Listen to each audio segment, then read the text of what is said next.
The fluorescent lights in the emergency room buzzed above me as another wave of pain tore through my abdomen. I gasped, clutching my side, and the sound that escaped my lips was barely human. My father's boot connected with my ribs before I could catch my breath. "Shut up!" Douglas barked, his face twisted with disgust. "You're making a scene."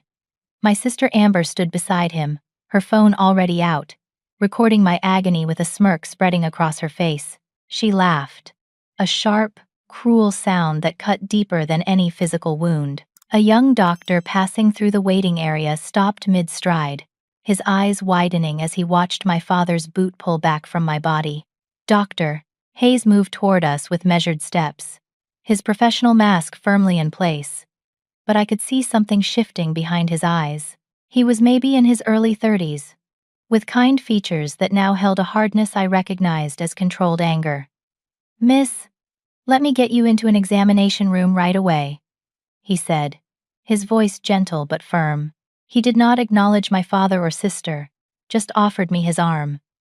I struggled to stand, my legs shaking beneath me. The pain in my abdomen had started 6 hours ago. A dull ache that escalated into something unbearable. I had called Douglas because my car was in the shop, and I lived alone in a small apartment across town. He had answered on the 5th ring, his voice already irritated before I even explained. "What now, Stacy?" he had sighed. When I told him I needed to go to the hospital, he spent 10 minutes complaining about the inconvenience before finally agreeing to drive me.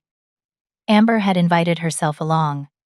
"This should be entertaining," she had said when she climbed into the back seat of Douglas' truck. She was 25 years old but acted like a teenager, still living in our father's house, still depending on him and her mother Diane for everything. She had dropped out of community college after 1 semester, and now spent her days posting on social media and shopping with Diane's credit cards. The ride to the hospital had been torture. Every bump in the road sent fresh agony through my body. But when I cried out, Douglas told me to stop being dramatic. Amber recorded me from the back seat, making mock crying sounds and posting them to her friends with laughing emojis. I saw the screen light up with responses, all of them mocking me. This was my family. This had been my family for 16 years. My mother died when I was 12. Cancer took her quickly, brutally, leaving me alone with a father who had once read me bedtime stories and taught me to ride a bike. For 1 year after her death, Douglas tried to maintain some semblance of normalcy. He made my meals, asked about school, hugged me when I cried. But then he met Diane at a work conference, and everything changed. Diane had money, old family money that she wielded like a weapon. She had a daughter named Amber who was 9 at the time, spoiled and sharp-tongued even then.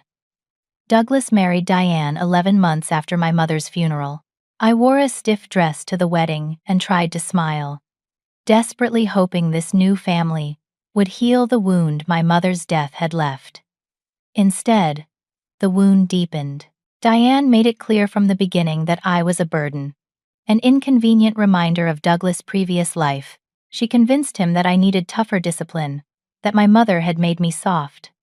Douglas, eager to please his wealthy new wife, agreed. The warmth drained from his eyes when he looked at me. The hugs stopped. The gentle words disappeared. By the time I was 13, he had started pushing me when I did not move fast enough, grabbing my arm hard enough to leave marks when I talked back, slapping the back of my head when I made mistakes. He called it discipline. Diane called it necessary. Amber watched and learned that cruelty was acceptable, even funny, when directed at me. I raised myself after that. I got myself to school, made my own meals, did my own laundry. I worked part-time at a grocery store, starting at 15, saving every penny. I got scholarships to state college and moved out the day after my 18th birthday. I became a teacher, found an apartment, built a life separate from them. But I kept hoping. I kept calling. I kept showing up for Sunday dinners once a month, sitting at their table while they ignored me or insulted me, desperately hoping that one day Douglas would remember he had once loved me. Dr. Hayes led me through the double doors into the treatment area. A nurse helped me onto an examination table, and I lay back with a whimper. The doctor washed his hands thoroughly, then approached with a stethoscope. "I'm Dr. Hayes," he said. "Can you tell me about your pain?" I described the symptoms, my voice shaking. He listened carefully, pressing gently on my abdomen. When he touched a particular spot, I screamed. He pulled back immediately. "I'm sorry," he murmured. "I need to check something." His hands moved to my arms, and I saw his jaw tighten. He pushed up my sleeves carefully, revealing bruises I had not realized were visible. Some were fresh, purple and tender. Others were yellowing, almost healed. "How did you get these?" he asked quietly. I looked away. "I'm clumsy. I bruise easily, Stacy," he said, and the way he used my name made me meet his eyes. "I saw what happened in the waiting room. I saw your father kick you. That was assault." Tears burned behind my eyes. "He was just frustrated. I was making noise and disturbing people. That doesn't give him the right to hurt you." Dr. Hayes sat down on a rolling stool so we were at eye level. "These bruises are in different stages of healing. That means they happened at different times. Has someone been hurting you regularly?" The question broke something open inside me. I thought about the last 3 months of Sunday dinners. In July, Douglas had shoved me when I disagreed with his political opinions, and I hit the corner of the kitchen counter. In August, he grabbed my arm and twisted it when I arrived 10 minutes late, leaving deep purple fingerprints on my bicep. In September, he pushed me into the doorframe when I suggested that Amber should get a job, and I hit my shoulder hard enough to see stars. I had told myself he was just gruff, just old-fashioned, just stressed. I had made excuses, because acknowledging the truth meant admitting that my father did not love me, had not loved me for a very long time, and maybe never would again. "I need to run some tests," Dr. Hayes said when I did not answer, "but I'm also going to call our hospital social worker. This is a safe place, Stacy. You don't have to protect anyone here." He left the room, and I lay on the examination table, staring at the ceiling tiles. A few minutes later, a nurse came in to take my blood and start an IV. She was kind, chatting softly about the weather, giving me something to focus on besides the fear crawling up my throat. Dr. Hayes returned with a tablet and ordered an ultrasound, blood work, and a CT scan. "We need to see what's causing this pain," he explained. "But first, I'd like you to meet someone." A woman in her 50s entered, carrying a clipboard and wearing a calm, professional expression. "Hi, Stacy. I'm Patricia. I'm a social worker here at the hospital. Dr. Hayes asked me to check in with you." Patricia pulled up a chair and sat close to me, her presence somehow both non-threatening and unshakable. She had the kind of face that had seen pain before, weathered lines around her eyes that spoke of years spent listening to difficult truths. "Stacy, I understand you came in tonight with a family member who may have hurt you. Can you tell me about your relationship with your father?" I wanted to lie. I wanted to protect Douglas, to maintain the illusion that we were a normal family. But something about Patricia's steady gaze made the truth spill out. I told her about my mother's death, about Diane and Amber, about the years of coldness that had gradually shifted into something harder and meaner. I told her about the shoves and the grabs, and the insults. I told her about tonight, about calling for help and being met with contempt. Patricia took notes, her expression never changing, never judging. When I finished, she set down her pen. "Stacy, what your father is doing is called domestic abuse. It's not discipline. It's not acceptable, and as a mandated reporter, I'm required by law to document this and report it to the authorities." Panic seized my chest. "No, please. It'll just make everything worse. He'll be so angry. He should be angry at himself for hurting you," Patricia said gently. "Not at you for telling the truth. You deserve safety, Stacy. You deserve respect. And you deserve medical care without being assaulted in the process." Before I could respond, The door opened, and a different nurse poked her head in. "Doctor, Hayes asked me to bring the family back. Should I?" Patricia glanced at me, then nodded. "Yes. Let's do this together." My stomach dropped. Douglas and Amber entered the room, both looking annoyed at having been made to wait. Amber was still on her phone, barely glancing up. Douglas crossed his arms over his chest. "Well, what's wrong with her?" "Doctor." Hayes entered behind them, his face professionally neutral. "Mr. Wallace, Stacy has a ruptured ovarian cyst. She needs surgery as soon as possible to prevent further complications." Douglas rolled his eyes. "Surgery? For that? You people just want to rack up bills. She's fine. Give her some pain medication and send her home." "I'm afraid that's not an option," Dr. Hayes said calmly. "This is a serious condition. Without surgery, she could develop sepsis or internal bleeding. She's always been dramatic about pain." Amber chimed in, still scrolling through her phone. "Remember when she said she sprained her ankle in high school, and it turned out to be nothing?" "It was a fracture," I said quietly. "I had a cast for 6 weeks." Amber shrugged without looking up. "Same thing." Dr. Hayes' jaw tightened almost imperceptibly. "Mr. Wallace, I need to discuss something else with you. I witnessed you physically assault Stacy in the waiting room tonight. You kicked her while she was already in significant pain. That's a crime." The room went silent. Douglas' face turned red, then purple. "Assault? Are you kidding me? That was discipline. She was making a scene, embarrassing me in public.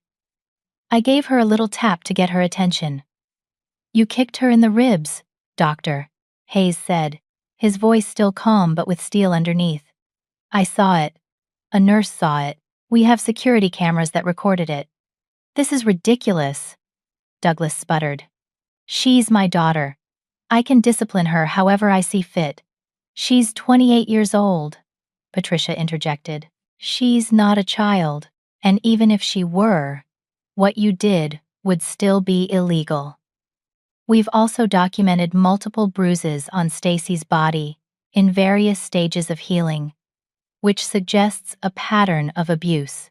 Amber finally looked up from her phone, her eyes bright with malice. "Oh my God, are you seriously trying to say Dad abuses her? Stacy, you are pathetic. You're making all this up for attention. You've always been jealous that Dad loves me more." Something inside me cracked at those words. Not because they hurt, though they did, but because they were true in the most twisted way. Douglas did love Amber more. He loved her because she was not his, because hurting her would upset Diane, because she reflected back his worst qualities and called them virtues. "I'm not making anything up," I whispered. Douglas stepped closer to my bed, his finger pointed at my face. "You ungrateful little brat. After everything I've done for you, I put a roof over your head, fed you, clothed you, and this is how you repay me? By lying to these people? Trying to get me in trouble? You kicked me," I said, my voice stronger now. "In the waiting room. You kicked me because I was in pain. Because you were being weak," he spat. "Just like your mother. Weak and whiny and useless. You know what? I wish it had been you instead of her. She was worth something. You're just a disappointment." The words hit like physical blows. Amber laughed, actually laughed, and added, "Everyone knows it, Stacy. You're pathetic. That's why you don't have friends. That's why you'll always be alone." I felt tears streaming down my face, hot and shameful. The pain medication they had given me made everything feel disconnected, like I was watching this happen to someone else. "Doctor," Hayes moved to position himself between Douglas and my bed. "Sir, I need you to step back. You're being aggressive, and you're upsetting my patient." "Your patient?" Douglas sneered. "She's my daughter, and I'll talk to her however I want. Who do you think you are?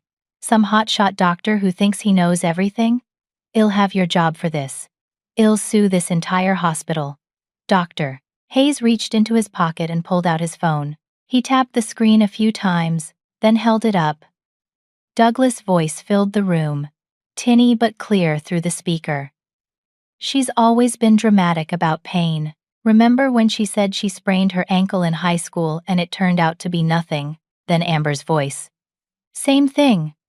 Then my quiet correction, followed by Amber's dismissive shrug captured in Dr. Hayes' description. But more importantly, the recording continued. It played Douglas' rant about discipline, his claim that he could treat me however he wanted, his wish that I had died instead of my mother. The color drained from Douglas' face. You recorded me? That's illegal. You can't use that. Actually, Patricia said, in this state, only one party needs to consent to a recording. Dr. Hayes consented by recording himself. Everything you said is admissible, and am now officially reporting this incident to the police, as is my duty as a mandated reporter. Security will escort you from the building. You're not to have any contact with Stacy while she's a patient here. Dr. Hayes pressed a button on the wall, and within seconds, 2 security guards appeared. Douglas started yelling about lawyers and lawsuits and rights. Amber hurried after him, calling over her shoulder, "You're going to regret this, Stacy. We're going to destroy you." The door closed behind them, and the sudden silence felt like falling into deep water. I could not stop crying, could not catch my breath. Patricia moved close and took my hand. "You're safe now. You did nothing wrong. Do you understand me? You did nothing wrong." But I did not feel safe. I felt like I had just blown up my entire life. They took me to surgery 3 hours later, after the tests confirmed Dr. Hayes' diagnosis and the surgical team was ready. Patricia stayed with me until the anesthesia took hold, her hand warm in mine. The last thing I remembered before going under was her voice saying, "You're going to be okay. I promise." I woke up in recovery, with a throat raw from the breathing tube, and an abdomen that felt like it had been torn open and stitched back together, which, I supposed, it had. A recovery nurse checked my vitals and told me the surgery had gone well. They had removed the ruptured cyst and repaired the damage. I would need to stay in the hospital for at least 2 days for monitoring. 2 days felt like forever. 2 days alone with my thoughts and the horrible replay of Douglas' words. I wished it had been you instead of her. You're just a disappointment. Morning came slowly. I drifted in and out of sleep, waking to the sounds of the hospital around me, footsteps in the hallway, distant beeping, the quiet murmur of nurses talking at their station. When I finally opened my eyes fully, Dr. Hayes was standing at the foot of my bed, reviewing a chart. "Good morning," he said softly when he noticed I was awake. "How are you feeling?" "Like I got hit by a truck," I admitted. He smiled, but it did not reach his eyes. "That's pretty normal after abdominal surgery. Your vitals look good." The procedure went smoothly. He paused, setting down the chart. "Stacy, I need to tell you something. During the surgery, we found some old scarring on your internal organs, scarring that suggests previous trauma, possibly from blunt force injuries to your abdomen over time." I stared at him, not understanding at first. Then the memories came flooding back. The time Douglas shoved me into the kitchen counter, and I could not stand up straight for a week. The time he pushed me down the basement stairs, and I convinced myself I had just slipped. The time he punched me in the stomach during an argument when I was 19 and visiting for Christmas. I had gone to an urgent care clinic and lied about falling during a jog. "How far back?" I whispered. "Years," Dr. Hayes said quietly. "Maybe a decade or more." "Stacy, I'm not trying to upset you, but this pattern of injury, it's consistent with long-term physical abuse. I think this has been happening much longer than just the past few months." He was right. Of course he was right. I had just been so good at pretending, at minimizing, at convincing myself that every incident was isolated, that it was not that bad, that I was being too sensitive. But the evidence was literally inside my body, written in scar tissue and old wounds. "Tell me about your childhood," Dr. Hayes said, pulling up a chair. "After your mother died. What was it like?" And for the second time in 12 hours, I found myself telling the truth. I told him about Diane's coldness and how she encouraged Douglas to be harder on me. I told him about the escalation from harsh words to rough handling to outright violence. I told him about learning to be invisible, to be silent, to never ask for anything, because asking meant punishment. Dr. Hayes listened without interrupting, his expression growing darker with every revelation. When I finished, he was quiet for a long moment. "You survived," he finally said. "You got out, you built a life, you became a teacher. That takes incredible strength. But Stacy, you don't have to keep surviving him. You can actually be free of him." "I don't know how," I admitted. "That's why we're here," a new voice said. Patricia entered the room, and she was not alone. Behind her was a woman with steel-gray hair and sharp eyes, maybe in her early 50s. "Stacy, this is Detective Morgan. She's investigating the assault from last night." Detective Morgan shook my hand gently, careful of my IV. "Miss Wallace, I've reviewed the security footage from the emergency room and listened to Dr. Hayes' recording. What your father did was criminal assault. I'd like to take your statement, if you're up for it." I nodded, my mouth dry. Detective Morgan sat down and pulled out a notebook. She asked me to walk through the events of the previous night in detail. I did, my voice steadier than I expected. Then she asked about my history with Douglas, and I repeated what I had told Dr. Hayes. She took careful notes, asking clarifying questions, her face impassive but her eyes kind. When I finished, she closed her notebook. "Miss Wallace, based on the evidence we have, we can definitely pursue charges for last night's assault. But I want to be honest with you. Building a case for long-term abuse is harder.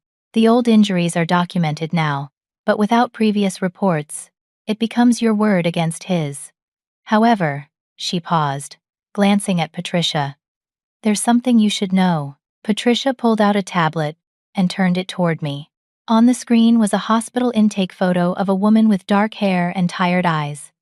She looked to be in her 30s, with a familiar sadness in her expression. "This woman came to this hospital 3 months ago with injuries similar to yours. Bruising, old fractures, signs of long-term physical trauma." She listed Douglas Wallace as her emergency contact. My heart stopped. "Who is she?"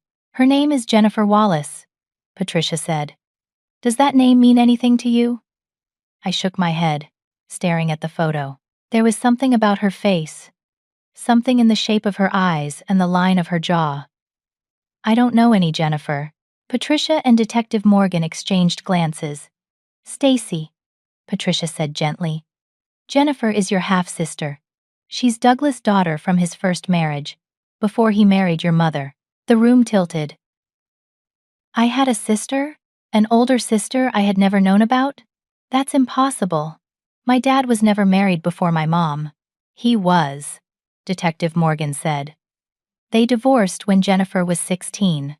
The court records are sealed because Jennifer was a minor, but we were able to access them as part of our investigation. Douglas Wallace has a pattern. Stacy, Jennifer reported abuse and cut contact with him years ago, but recently, she tried to reconnect, hoping he had changed. The same cycle repeated. He hurt her. His current family enabled it. Jennifer pressed charges, but they were dropped due to lack of evidence. It was her word against his, and his lawyer was very good." I could not breathe. "Where is she now?" "She's willing to talk to you," Patricia said. "If you want to meet her?" I nodded, unable to speak. I had a sister who had survived the same father, the same cruelty, the same cycle of hope and pain. I was not alone. I had never been alone. They discharged me from the hospital 2 days later, with a prescription for pain medication, strict instructions to rest, and nowhere to go.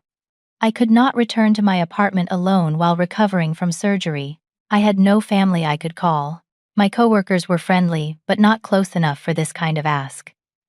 I sat on the edge of the hospital bed in my street clothes, feeling untethered. Patricia solved the problem. There's a crisis center for abuse survivors about 20 minutes from here. They have private rooms and medical staff on site. You can stay there during your recovery, just until you're back on your feet. It's safe and confidential. Pride made me want to refuse. The idea of staying in a shelter, of being classified as an abuse victim, felt humiliating, but practicality won. I had nowhere else to go, and my abdomen still hurt too much to manage alone. Okay, I whispered. Patricia drove me there herself, chatting casually about the weather and the traffic, giving me space to sit with my thoughts. The crisis center was a plain brick building in a quiet neighborhood, indistinguishable from the houses around it. Inside, it was clean and calm, with soft lighting and comfortable furniture. A staff member named Caroline showed me to a small private room with a bed, a dresser, and a window overlooking a garden. "You're safe here," she said. "No one knows this location except residents and staff. Take all the time you need." I unpacked the small bag of belongings Patricia had helped me gather from my apartment and lay down on the bed, exhausted. I slept for 14 hours straight, my body finally allowing itself to rest now that it felt safe. When I woke, it was late morning. I showered carefully, avoiding the surgical incisions, and dressed in soft clothes. My phone had been buzzing intermittently. I had 17 missed calls from Douglas, 32 text messages from Amber, and 5 voicemails I could not bring myself to listen to. I turned it off and left it in the dresser drawer. Caroline knocked on my door around noon. "You have a visitor," she said. "A woman named Jennifer. She says Patricia told her you were here. Do you want to see her?" My heart hammered. Yes. Jennifer was waiting in a small common room with large windows and plants on every surface. She stood when I entered, and I saw immediately that we looked alike. Same dark hair, same brown eyes, same thin build. She was taller than me and older by several years, but the resemblance was undeniable. "Stacy," she said, her voice soft. "I'm Jennifer. I'm your sister." I started crying before I could stop myself.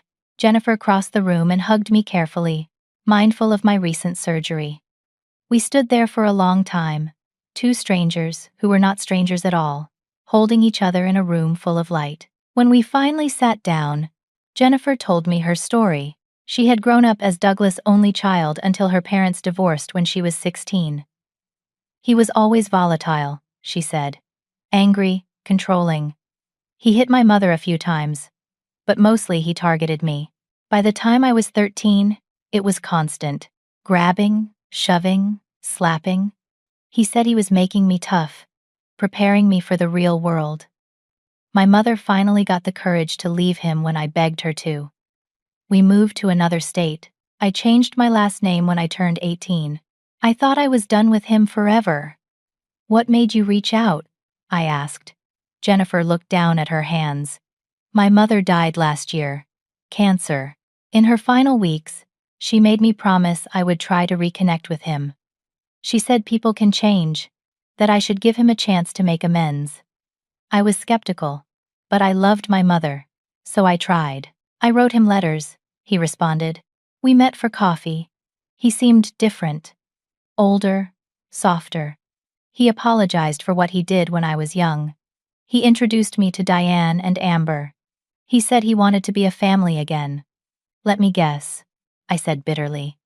"It didn't last. 3 visits," Jennifer said.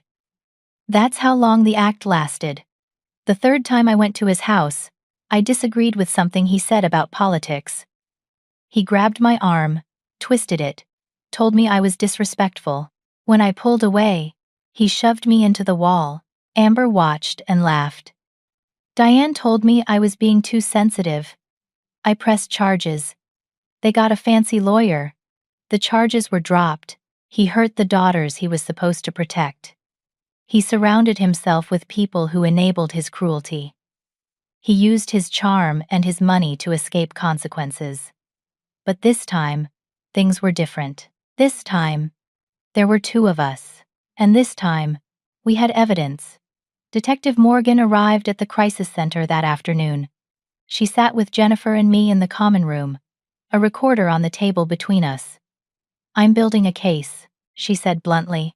"With both of your testimonies, the medical records, and the evidence from the hospital, we have a strong foundation. But I need to know if you're both willing to go forward. This will mean police reports, possible court appearances, and a lot of scrutiny. Douglas has money. He'll fight hard." Jennifer looked at me. I looked back. In her eyes, I saw my own exhaustion, my own anger, my own desperate need for this to mean something. "I'm in," I said. "Me too," Jennifer said. Detective Morgan smiled grimly. "Good. Then let's make sure he never does this to anyone else." Over the next week, we built the case methodically. Jennifer contacted her mother's estate lawyer, who had kept copies of the divorce proceedings from years ago. Those documents included a psychological evaluation of Douglas that had been ordered by the court. The evaluation noted concerning patterns of anger, control issues, and a lack of empathy. It had been sealed with the divorce records, but Detective Morgan was able to access it with a warrant. I went through my phone and found text messages from Douglas going back 5 years. Most of them were cold and dismissive, but some were openly cruel. There were messages where he called me worthless, stupid, a burden. I had saved them, without realizing why. Maybe some part of me always knew I would need proof. I also found voicemails. I had forgotten about them, but my phone had saved them automatically. I listened to them, with Detective Morgan and Patricia present, my hands shaking. Douglas' voice filled the small room at the crisis center, harsh and mean. In one message, he berated me for being late to a Sunday dinner. In another, he told me I was an embarrassment to the family. In a third, recorded just 2 months ago, he said, "You know what your problem is, Stacy? You're too weak to survive in the real world. Your mother would be ashamed of what you've become." Patricia had to leave the room. When she came back, her eyes were red. The medical records told their own story. I had been to the emergency room 6 times in the past 10 years, for injuries I attributed to clumsiness. Sprained wrist, bruised ribs, concussion, fractured ankle, deep laceration on my arm, dislocated shoulder.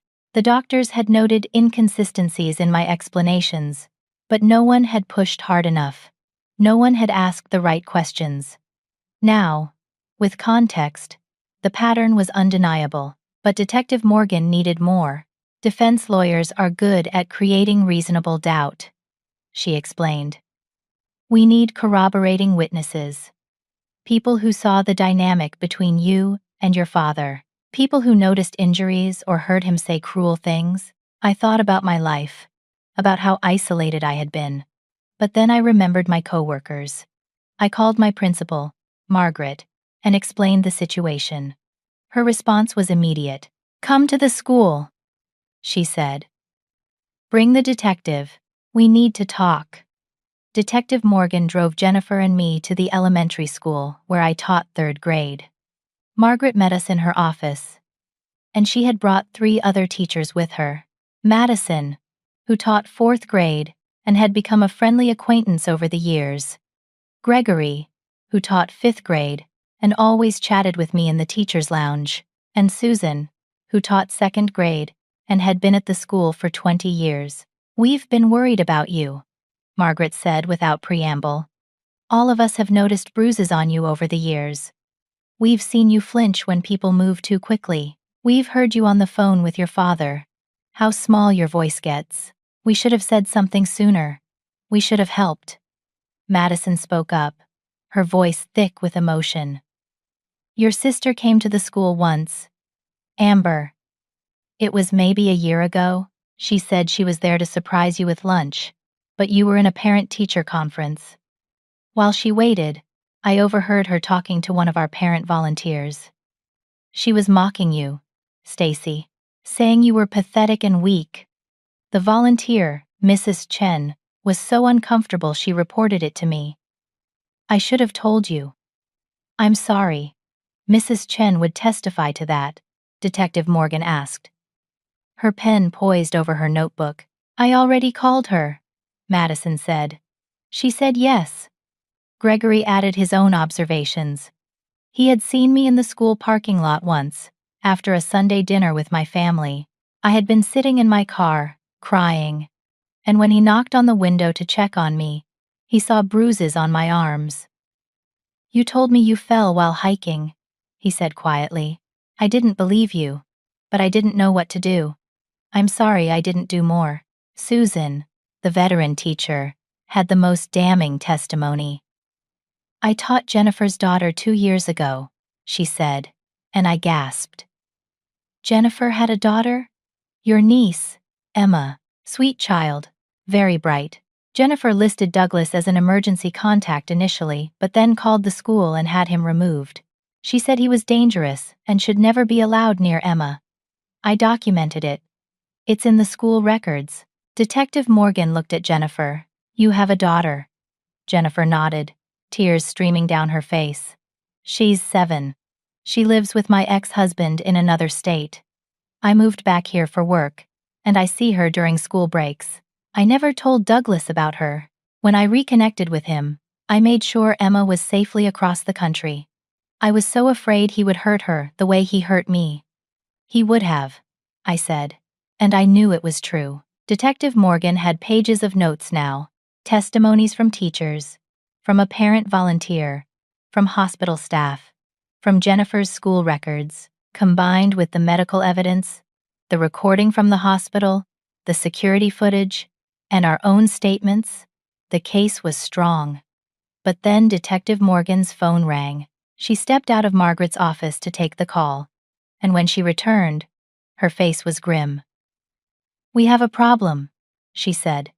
"Douglas has filed a counter-complaint, Hess claiming that Stacy stole money from him and that hospital staff assaulted him during the incident.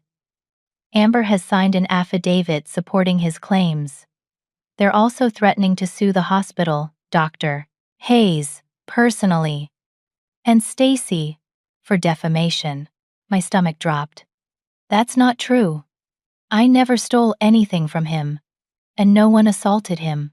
"I know," Detective Morgan said, "but he's hired a very expensive lawyer from a big firm downtown, the kind of lawyer Diane's family money can buy, and that lawyer is good at muddying the waters. The hospital administration is getting nervous. They're putting pressure on Dr. Hayes to recant his statement, or at least soften it. They don't want a lawsuit." Jennifer's hand found mine and squeezed hard. "So what do? "We fight harder," Detective Morgan said. "The counter-complaint was designed to intimidate us, and it almost worked. For 2 days after Detective Morgan broke the news, I barely slept. I imagined Douglas' expensive lawyer tearing apart my testimony, painting me as a vindictive daughter trying to extort money. I imagined Amber on the witness stand, lying smoothly, her pretty face convincing a jury that I was the problem, not them. But Jennifer would not let me give up. She showed up at the crisis center every morning, bringing coffee and determination. "He did this to me too," she reminded me. "He made me doubt myself. He made me feel small. But we're not small, Stacy. We're survivors. And this time, he doesn't get to win." On the 3rd day, Dr. Hayes came to visit. He looked tired, with dark circles under his eyes, but his jaw was set with determination. "The hospital administration wants me to back down," he said without preamble. "They're worried about the lawsuit, about bad publicity. But I'm not backing down. What I witnessed was assault. What I recorded was a confession. I'm not going to pretend otherwise just because some lawyer is threatening me." "You could lose your job," I said quietly. "Then I'll find another one," he replied. "I became a doctor to help people, not to look the other way when they're being hurt. I have a lawyer friend who specializes in medical advocacy cases. His name is Gregory Sutton," I called him, "and he's willing to represent both of us pro bono. He thinks we have a strong case." Hope flickered in my chest. "Really? Really?" Hez actually excited about it. "He hates bullies who use money and lawyers to escape accountability. He wants to meet with you, Jennifer, and Detective Morgan tomorrow." Gregory Sutton turned out to be a man in his late 40s with sharp eyes and a sharper mind. He met us at Detective Morgan's precinct, spreading documents across a conference table. "I've reviewed everything," he said, his voice brisk and confident. "The medical records, the testimonies, the recording, the security footage. Douglas Wallace's counter-complaint is garbage. It's a classic Darvo tactic." "Darvo?" I asked. "Deny. Attack. Reverse victim and offender," Gregory explained. "Abusers use it all the time. They deny the abuse, attack the credibility of the victim, and then claim they're the real victim. It's manipulative, but it's also predictable, and juries are getting smarter about recognizing it." He pulled out a document. "I've already filed a motion to dismiss the counter-complaint as frivolous, but more importantly, I've subpoenaed the hospital's security footage from the entire evening, not just the waiting room." Detective Morgan leaned forward. "What are you looking for?" "Context," Gregory said. "If Douglas and Amber were behaving aggressively or cruelly before the waiting room incident, it'll be on camera. If they said anything incriminating in the parking lot or the hallways, we need to see it." The security footage arrived 3 days later.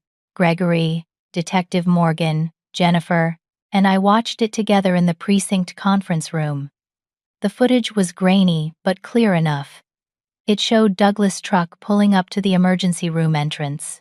I could see myself in the passenger seat, doubled over in pain. The timestamp showed it was 2:47 in the morning. Douglas got out, slammed his door, and walked around to open mine.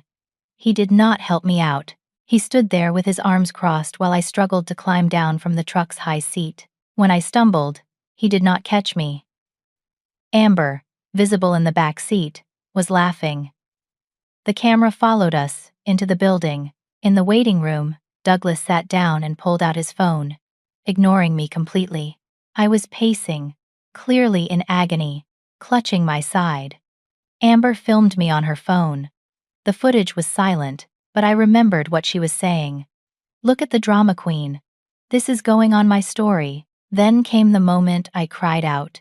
The moment Douglas' boot connected with my ribs. The footage captured it clearly. There was no ambiguity, no room for interpretation. It was assault. Plain and simple. But Gregory had been right to request the full footage. 20 minutes before the kick, the cameras caught something else. I had gotten up to use the restroom, moving slowly, one hand pressed to my abdomen. As I walked past Amber, she stuck out her foot. I did not see it in time. I tripped and fell hard, landing on my injured side. The pain was so intense, I could not get up for a full minute. The footage showed Amber laughing, pulling out her phone, and recording me on the ground. She filmed for 30 seconds, then helped me up with exaggerated reluctance. "She tripped you deliberately," Gregory said, pausing the footage. "That's assault." He fast-forwarded to the parking lot footage after we had been kicked out. Douglas and Amber were visible walking to the truck. Douglas was on his phone, talking animatedly. The footage had no audio. But Gregory had already obtained Douglas' phone records with a warrant. He was calling his lawyer, Gregory said. At 3:15 in the morning. That's consciousness of guilt. He knew he had done something wrong, but there was more. Gregory pulled up Amber's social media accounts, which Detective Morgan had obtained with a warrant. There, posted at 3:30 in the morning, was the video Amber had taken of me on the floor of the emergency room. The caption read, "When your sister is so desperate for attention, she fakes a medical emergency. Pathetic." The video had 73 likes and dozens of comments. Most of them were from Amber's friends, mocking me. But buried in the comments was one from an account named Diane Wallace. Diane, Amber's mother, and Douglas' wife, had written, "She deserves it." 3 laughing emojis followed. Gregory smiled. And it was not a kind smile. It was the smile of a lawyer who had just found the smoking gun. "This proves a conspiracy of abuse," he said. "Amber assaulted you by tripping you. She then humiliated you publicly by posting the video. And Diane endorsed the abuse in writing. This isn't just Douglas. This is a family culture of cruelty. Jennifer was staring at the screen, her face pale. They're monsters, she whispered. They're bullies, Gregory corrected. And bullies fold when you punch back hard enough. Over the next 2 weeks, Gregory worked relentlessly. He compiled the evidence into a comprehensive file. He interviewed every witness Detective Morgan had found. He deposed Dr. Hayes, Patricia, the hospital security guards, and the nurses who had been on duty that night. He tracked down Mrs. Chen, the parent volunteer from my school, and took her statement about Amber's cruel comments. He also did something I had not expected. He hired a private investigator to look into Douglas' background. The investigator found 3 other women who had dated Douglas after Diane. All 3 reported that he had been controlling and verbally abusive. One had a restraining order against him from 6 years ago. Though it had expired, the investigator found court records showing that Douglas had been fired from a job 15 years ago for workplace harassment. The pattern was clear and undeniable. Douglas Wallace was a serial abuser. My coworkers at the school rallied around me. Margaret, my principal, wrote a letter to the court, describing me as a dedicated, compassionate teacher who had always put her students first. Madison organized a collection among the staff to help with my legal fees, though Gregory refused to accept payment. This is pro bono, he said firmly. I'm doing this because it's right, not for money. Even my students sent me cards. Their parents had been told I was on medical leave, and the kids made colorful drawings wishing me well. One little girl named Lily drew a picture of me surrounded by hearts and wrote, "You are the best teacher. Come back soon." I cried when I saw it. Jennifer's ex-husband called her during this time. He had seen the news coverage. Local reporters had started picking up the story of the hospital assault case, and he was worried. "Are you okay?" he asked. "Is Emma safe?" "Emma is safe," Jennifer assured him. "She's with you, far away from all of this." I made sure of that. "Do you need anything?" he asked. "Money? A place to stay? I know we didn't work out, but I never stopped caring about you." Jennifer's eyes filled with tears. "Thank you," she said. "That means more than you know." The support was overwhelming. For years, I had felt isolated and alone, convinced that no one would believe me or care. But now, I was surrounded by people who believed me, who cared, who were willing to fight alongside me. It was almost too much to process. And then, Gregory got the breakthrough we needed. He filed a motion to compel the production of all communications between Douglas, Amber, and Diane regarding me and the hospital incident. The judge granted the motion. Douglas' lawyer tried to fight it, claiming privacy, but Gregory argued that the communications were relevant to the case. The judge agreed.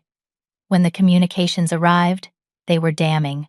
Text messages between Douglas and Diane showed them strategizing about how to discredit me. Diane had written, "We need to make her look unstable. If we can prove she's lying about you, we can sue her into oblivion." Douglas had responded, "I've already contacted the lawyer. He thinks we can win this." Amber's text messages to her friends were even worse. She had written detailed descriptions of how funny it was to watch me suffer, how satisfying it was to post the video, how much she hoped I would lose my job and my apartment. One message read, "I hope she ends up homeless. She deserves it for trying to ruin Dad's life." Gregory presented all of this to the district attorney's office. The DA, a no-nonsense woman named Helen Torres, reviewed the evidence and made a decision. "We're moving forward with criminal charges," she said. "Douglas Wallace is being charged with assault and battery. Amber Wallace is being charged with assault for the tripping incident and cyber harassment for posting the video. If Diane's comments constitute conspiracy or aiding and abetting, well, add those charges too." The arraignment was set for 3 weeks later. Douglas and Amber were both arrested and released on bail within hours, Diane's money securing their freedom.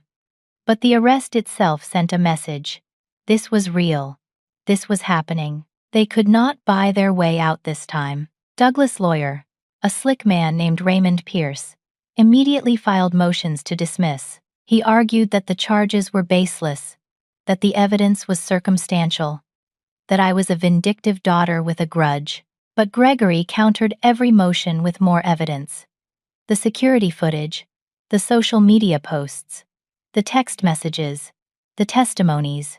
The judge, an older woman named Judge Brennan, reviewed everything. At the final pretrial hearing, she looked at Raymond Pierce and said, "Counselor, I've seen a lot of defense strategies in my career, but this case has video evidence, multiple witnesses, and a clear pattern of behavior.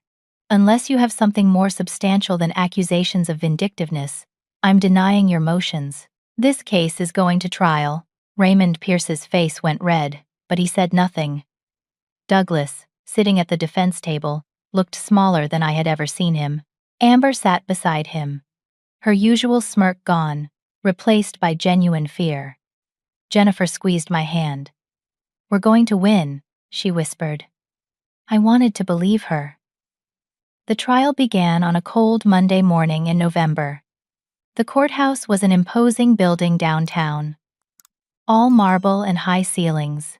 I arrived with Jennifer, Patricia, and Gregory, my hands shaking despite the confident faces around me. Reporters were waiting outside, local news crews with cameras and microphones. The story had garnered attention. Local teacher accuses father of years of abuse. Hospital assault caught on camera leads to criminal charges. Gregory had warned me about the media. "Don't talk to them," he said firmly. "Anything you say can be twisted. Let me handle the press." So I walked past them with my head down, Jennifer's hand in mine. Inside the courtroom, I saw Douglas and Amber for the first time since the hospital. They sat at the defense table, with Raymond Pierce, both dressed conservatively. Douglas wore a suit that made him look respectable, grandfatherly even. Amber wore a modest dress and had pulled her hair back. They looked nothing like the cruel people I knew them to be. Douglas Wallace used his position as a father to abuse his daughter Stacy for years. When she finally sought help at a hospital in the middle of the night, he assaulted her in front of witnesses. His other daughter, Amber Wallace, participated in the abuse by deliberately tripping Stacy and then posting a video of her suffering online for entertainment. This is not a family dispute. This is a crime, and the evidence will show, beyond any reasonable doubt, that the defendants are guilty. Raymond Pierce's opening statement painted a different picture. He described Douglas as a devoted father who had been misunderstood. Stacy Wallace is a troubled young woman who has struggled with mental health issues and resentment toward her father for years. This case is about a daughter seeking revenge because she feels her father didn't love her enough after he remarried. The so-called assault in the hospital was a frustrated father trying to quiet his adult daughter who was causing a disturbance. The video, posted by Amber, was a moment of sibling teasing taken out of context. This is a family matter being criminalized by overzealous prosecutors. I wanted to scream, but Gregory had prepared me for this. "They'll try to make you look unstable," he had said. "Stay calm. The evidence speaks for itself." The prosecution called its witnesses methodically. First, Dr. Hayes. He testified about the night in the emergency room, describing my injuries, the bruises in various stages of healing, and what he had witnessed in the waiting room. He was calm and professional, unshakable under cross-examination. When Raymond Pierce tried to suggest that Dr. Hayes had overreacted, Dr. Hayes looked at the jury and said, "I witnessed a man kick his daughter while she was in severe pain. That is not discipline. That is assault. I would have reported it regardless of who the perpetrator was." Next, Patricia took the stand. She explained her role as a hospital social worker and her training in identifying abuse. She described her conversation with me, the patterns she recognized, and the mandatory reporting requirements. Raymond Pierce tried to suggest that Patricia had coached me into making false accusations, but Patricia remained steady. I asked neutral questions and documented what Stacy told me. The bruises on her body supported her account. I've done this work for 20 years. I know abuse when I see it. The security guard who had witnessed the waiting room incident testified next. He described seeing Douglas kick me and hearing him yell at me. It was clear-cut, he said. The man assaulted his daughter. I've broken up fights in that emergency room before. I know what assault looks like. Then came the medical records. Gregory walked the jury through 10 years of emergency room visits, explaining each injury and the inconsistencies in my explanations. A medical expert testified about the internal scarring found during my surgery and what it indicated. This pattern of injury is consistent with long-term physical abuse, the expert said. These are not the injuries of a clumsy person. These are the injuries of someone who has been repeatedly hurt by another person. The security footage was played for the jury. The courtroom went silent as they watched Douglas kick me in the waiting room. They watched Amber trip me and film me on the ground. The images were damning. I watched the jurors' faces. Several looked horrified. One woman covered her mouth. The retired postal worker shook his head. The social media evidence came next. Gregory displayed Amber's post on a large screen for the jury to see. The video of me on the floor, the mocking caption, the cruel comments, and then Diane's response. She deserves it. The jurors stared at the screen. The librarian frowned deeply. The nurse looked disgusted. Jennifer testified next, and her testimony was powerful. She described her own childhood with Douglas, the abuse she had endured, the pattern of violence. She explained how she had tried to warn me and how Douglas had erased her from family history. He has a pattern, she said, looking directly at the jury. He hurts the people who are supposed to trust him. And he's been doing it for decades. Jennifer's mother's lawyer testified, presenting the old psychological evaluation from the divorce proceedings. The evaluation painted a disturbing picture of Douglas' anger and control issues. Raymond Pierce objected repeatedly, but Judge Brennan allowed it as evidence of a pattern. My coworkers testified.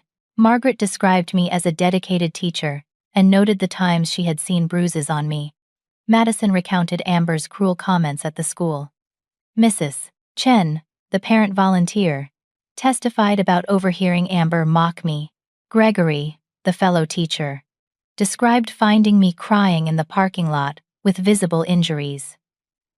Each testimony added another layer, another piece of evidence. The case built slowly, methodically, undeniably. Then it was my turn to take the stand. I was terrified.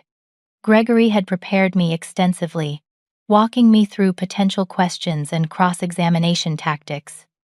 But knowing what to expect did not make it easier. I swore to tell the truth and sat down in the witness box.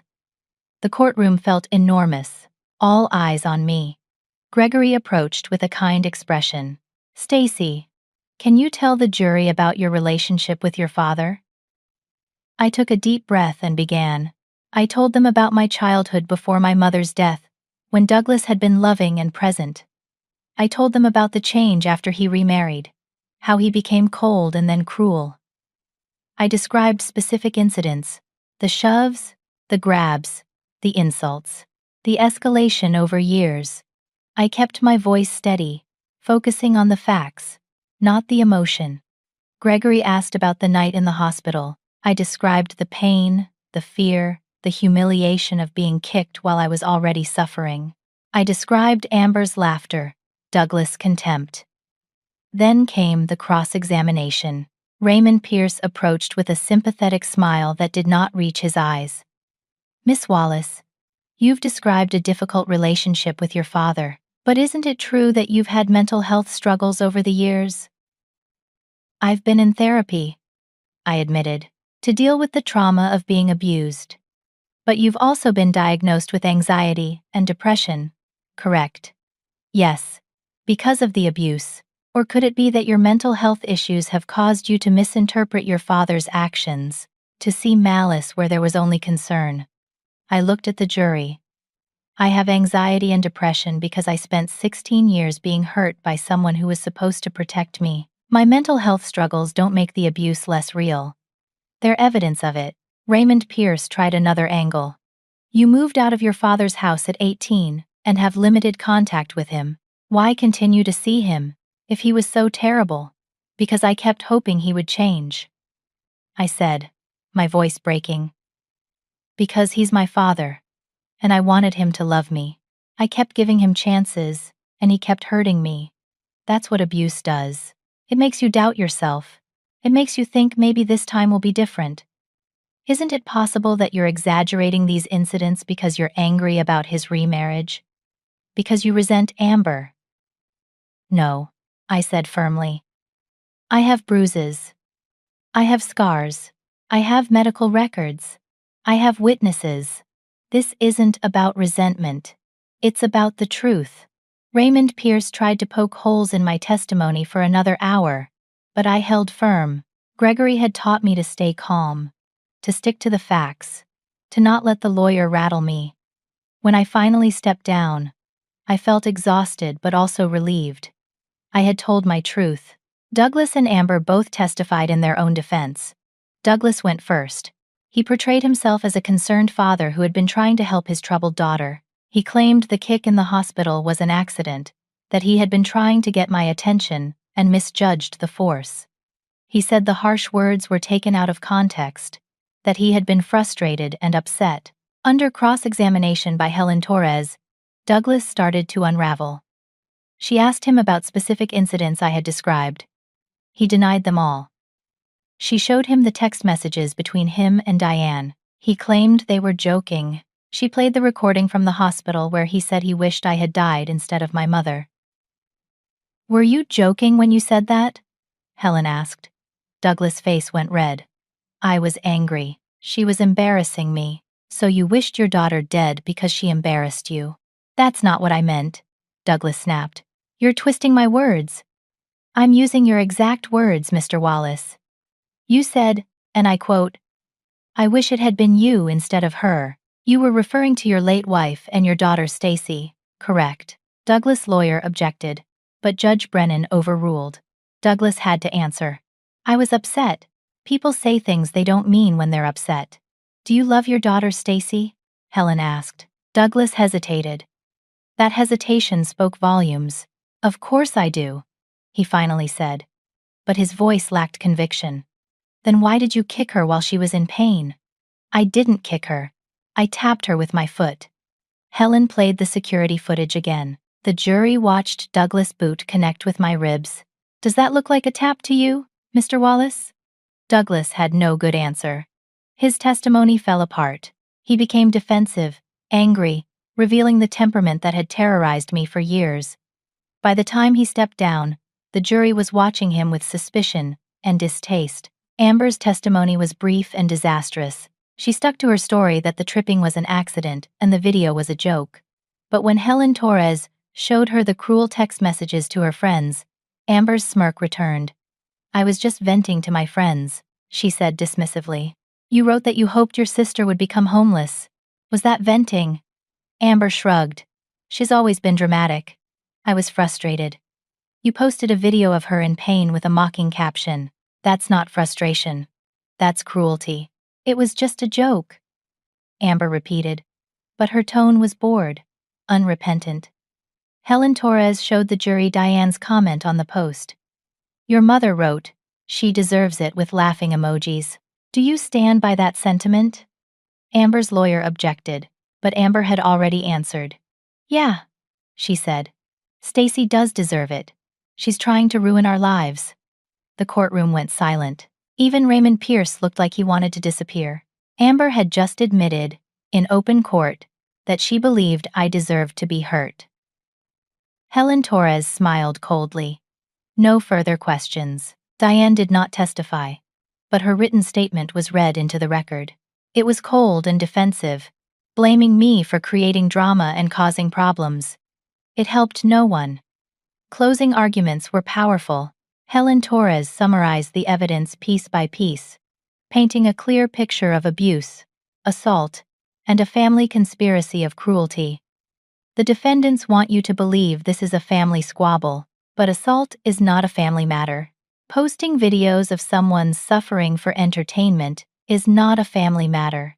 This is criminal behavior, and it must be held accountable. Raymond Pierce tried to salvage the case in his closing, arguing that the prosecution had not proven intent, that everything could be explained as misunderstandings. But his arguments rang hollow against the mountain of evidence.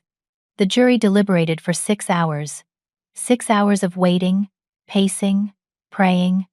Jennifer held my hand the entire time. Patricia brought us coffee and sandwiches we could not eat. Gregory reviewed his notes, confident but cautious. When the bailiff announced the jury had reached a verdict, my heart stopped. We filed back into the courtroom. Douglas and Amber looked pale. The jury filed in, their faces unreadable. Judge Brennan asked the foreperson to read the verdict. In the case of the State versus Douglas Wallace, on the charge of assault and battery, we find the defendant guilty. I gasped. We hope this case sends a message that no one, regardless of family ties, has the right to hurt another person. I could not speak. I could only hold on to Jennifer and cry. We had won. Sentencing day arrived 2 weeks later, on a gray December morning. The courtroom was less crowded this time, the media presence smaller, but Jennifer, Patricia, Gregory, Dr. Hayes, and several of my coworkers sat in the gallery, a wall of support behind me. Judge Brennan reviewed the pre-sentencing reports, the victim impact statements I had submitted, and the character references from both sides. Then she looked at Douglas and Amber, her expression stern. Mr. Wallace, you were entrusted with the care and protection of your daughter. Instead, you abused that trust. You physically harmed her repeatedly over many years. You created an environment where she felt worthless and afraid. The evidence presented at trial showed a pattern of violence and control that is deeply disturbing. For the crime of assault and battery, I sentence you to 18 months in county jail, followed by 5 years of probation. You will also complete anger management, counseling, and psychological evaluation. Additionally, a permanent restraining order is granted. You are not to contact Stacy Wallace or Jennifer Wallace in any form. Douglas' face crumpled. 18 months. It was not enough for the years of pain he had caused. But it was something. It was accountability. Judge Brennan turned to Amber. Miss Wallace, you participated in your sister's abuse, and then mocked her suffering publicly. Your actions showed a profound lack of empathy and basic human decency. For the crime of assault and cyber harassment, I sentence you to 6 months in county jail, suspended, with 2 years of probation. You will complete 200 hours of community service and attend counseling. The restraining order applies to you as well. You are not to contact Stacy Wallace or post about her on any platform. Amber looked stunned. She had expected to walk away with no consequences, but the judge continued. I want to be clear, Miss Wallace. If you violate the terms of your probation in any way, you will serve the full 6 months in jail. Do you understand? Yes, Amber whispered. The civil case settled out of court a week later. Diane, desperate to avoid a public trial and protect what remained of her reputation, agreed to a financial settlement. Her lawyer negotiated the amount down, but it was still substantial. $50,000 split between Jennifer and me. It covered my medical bills, my lost wages from taking time off work, and Jennifer's expenses. We each kept some for savings. It felt strange to accept money from them, but Gregory insisted. It's not about the money, he said. It's about acknowledgement. They're admitting fault without saying the words. The hospital administration issued a formal apology to Dr. Hayes and me. They commended Dr. Hayes for his ethical courage and implemented new training protocols for all staff on identifying and reporting abuse. Dr. Hayes was offered a promotion, which he accepted. Good things can come from hard situations, he told me when we met for coffee a few weeks later. I'm proud of you, Stacy. You changed more than just your own life. You changed hospital policy. You might have saved someone else down the line. That thought comforted me more than anything else. Maybe my pain could prevent someone else's. I started therapy in January, seeing a counselor who specialized in trauma and abuse. Her name was Dr. Reeves, and she was patient and kind. We worked through years of buried pain, unpacking the ways I had minimized and normalized Douglas behavior. We talked about my mother's death, and I finally allowed myself to grieve, not just for her loss, but for the truth I would never fully know. Had Douglas pushed her down those stairs? Had it been an accident? I would never have answers. But Dr. Reeves helped me accept that ambiguity. Jennifer and I became true sisters through this process. We talked almost every day, sharing our lives in a way I had never experienced with Amber. Jennifer's daughter Emma came to visit for spring break, and I met my niece for the first time. She was 7 years old with Jennifer's eyes and a bright, curious personality. We went to the zoo and ate ice cream and played board games. Emma asked me if I was her aunt, and when I said yes, she hugged me tightly. "I always wanted more family," she said. My heart broke and healed at the same time. I moved into a new apartment in March, a bright space with big windows and a small balcony. I painted the walls, colors I loved, filled the space with plants and books and things that made me happy. For the first time in my life, my home felt safe. I did not jump at loud noises. I did not check the locks obsessively. I breathed easier. Returning to work was harder than I expected. I had been on medical leave for 3 months, and walking back into my classroom felt surreal. But my students welcomed me with a handmade banner that read, "We missed you, Miss Wallace." Lily, the little girl who had sent me the drawing, hugged my legs and did not let go for a full minute. My coworkers threw me a quiet welcome back party in the teacher's lounge. Madison cried and hugged me. "You're so brave," she said. "I'm sorry I didn't help you sooner." "You're helping now," I told her. "That's what matters."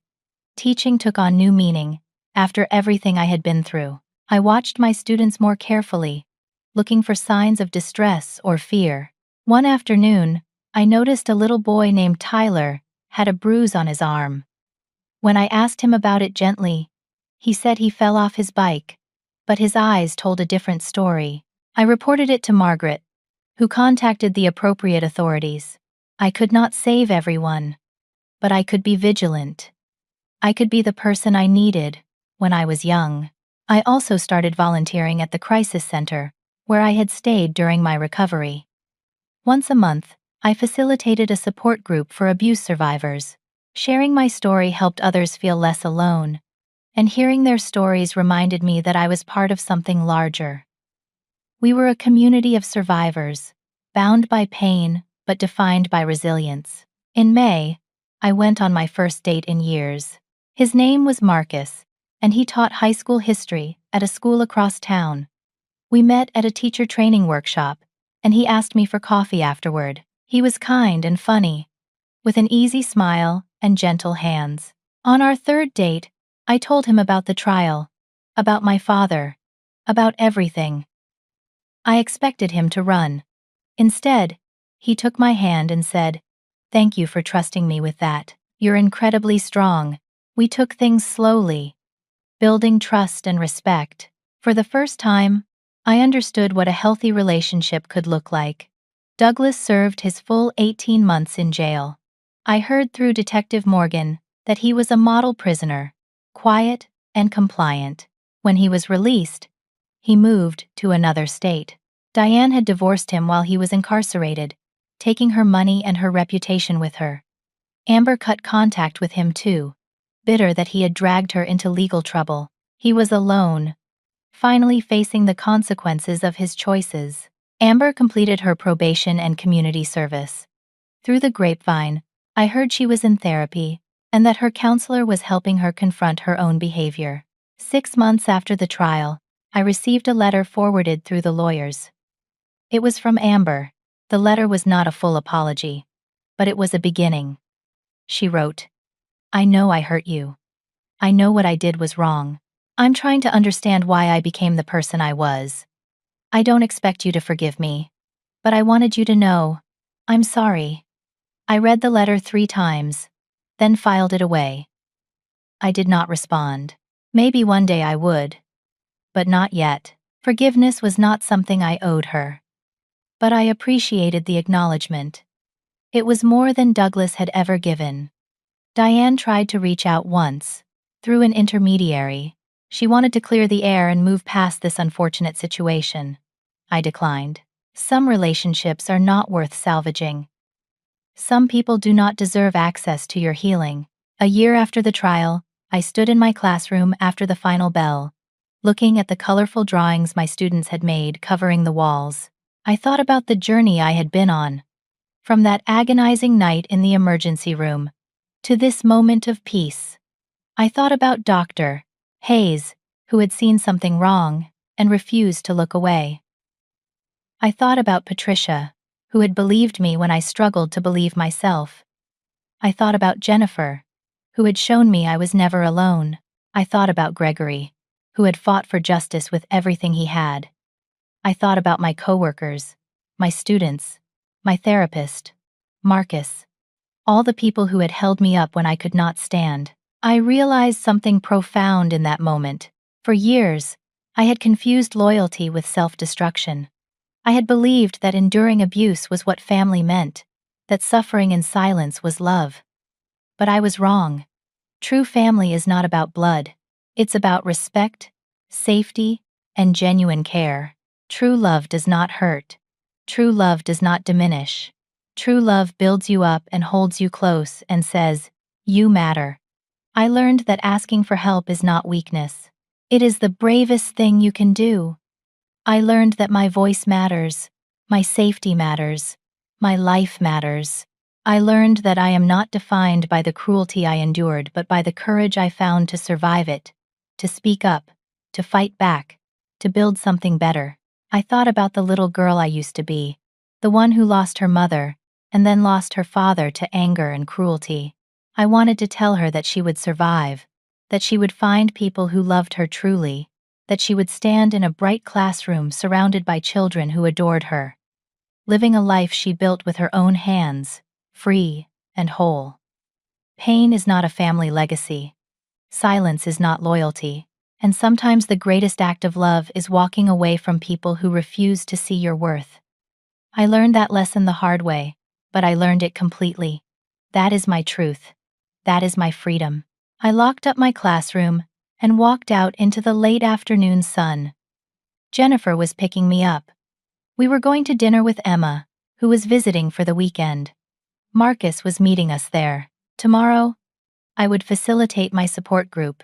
Next week, I would start summer vacation and maybe take a trip somewhere I had always wanted to go. The future stretched out before me, full of possibility. I was free. Finally, completely free, and I was never going back. If you have experienced abuse or know someone who has, I want to ask you something important. What helped you find the courage to speak up? Or what do you wish someone had told you when you were struggling? Share your thoughts in the comments below. Your story might be exactly what someone else needs to hear today. And if this story resonated with you, please like this video, subscribe to the channel, and share it with someone who might need hope. Thank you for listening to my journey. I hope it reminds you that you are stronger than you know. You deserve kindness and safety, and you are never truly alone. Take care of yourselves, and remember that healing is possible. You matter.